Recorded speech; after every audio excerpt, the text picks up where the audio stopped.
అదే విధంగా గురూజీ చాలా మందికి టెంపుల్స్‌కెళ్ళేటప్పుడు ఎటువంటి వస్తువులు తీసుకెళ్ళాలి అన్న సంగతి కూడా తెలీదు. కొంతమంది పసుపు, కుంకుమ, కొబ్బరికాయ అలా పూర్తిగా ఏమేమి తీసుకెళ్ళాలి అసలు? ఒకటేనమ్మా, మంగళకరమైన వస్తువులన్నీ తీసుకెళ్ళొచ్చు.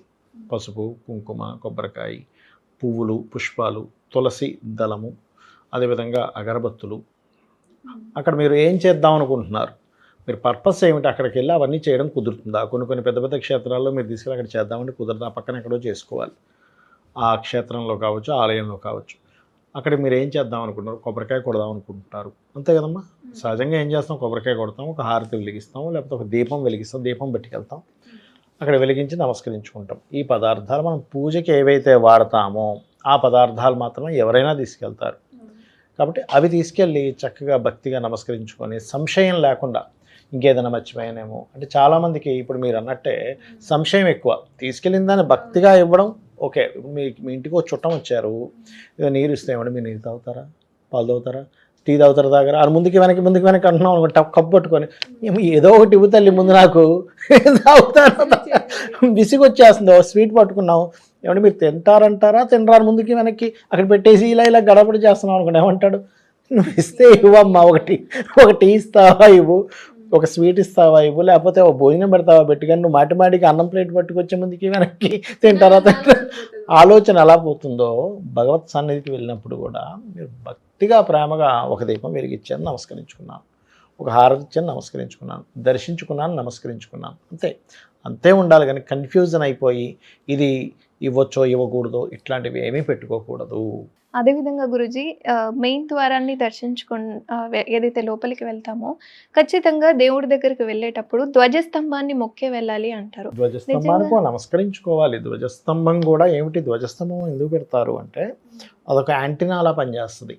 దేవతలుకి ఈ గుడికి, ఆలయానికి, దేవతాశక్తికి ఈ ఆలయానికి, ఈ ఆలయంలో మనం విగ్రహ నిర్మాణం చేసిన తర్వాత, స్థాపన చేసిన తర్వాత కింద యంత్రం పెడతారు. ఆ యంత్రం యొక్క ప్రభావం ఇప్పుడు చూడండి, మనకు ఫోన్ ఉంది, మన ఇంట్లో టీవీ ఉందనుకోండి, యాంటెనా ఉండేది ఏంటి, ఎక్కడో శాటిలైట్లో ఉన్నటువంటి సంబంధం ఎక్కడో ఆ కేంద్రంలో, టీవీ కేంద్రంలో జరుగుతున్నటువంటిది శాటిలైట్కి వెళ్ళి శాటిలైట్ నుంచి యాంటెనాకు వచ్చి యాంటెనా నుంచి మనకు వచ్చేది కదా. అట్లాగే ఇవి ఒక యాంటెనాస్లా పనిచేస్తాయి ధ్వజస్తంభాలు.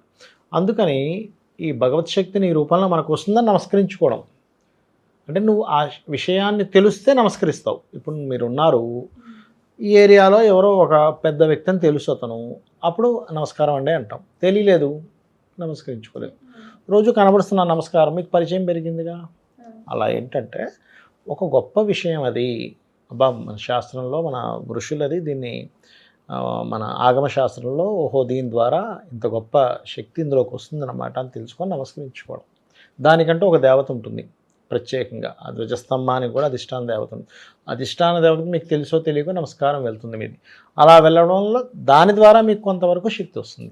అదేవిధంగా గురూజీ మనం టెంపుల్లోకి వెళ్ళిన తర్వాత పూజారి గారిని పూజారి అని పిలవచ్చా, లేదా ఏ విధంగా పిలవాలి, ఎలా పిలిస్తే మనకి మంచి పురోగతి చెందుతుందో? పూజారి అని చెప్పి పిలవకూడదు చెప్పాలంటే. పూజని హరించేవాడు అని అర్థం వస్తుంది. అయ్యగారు అని పిలవచ్చు, లేదా పురోహితుడు.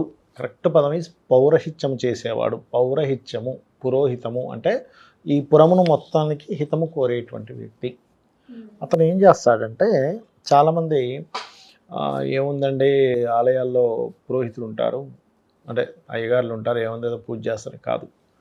పురోహితుడు రోజు తను చేసే గాయత్రి మంత్రం యొక్క ఏది ఉందో అది ఆ పురానికి దారిపోస్తాడు. అంటే ఏమిటి, ఆ పురం మొత్తం బాగుండాలనే సంకల్పంతో చేయాలి.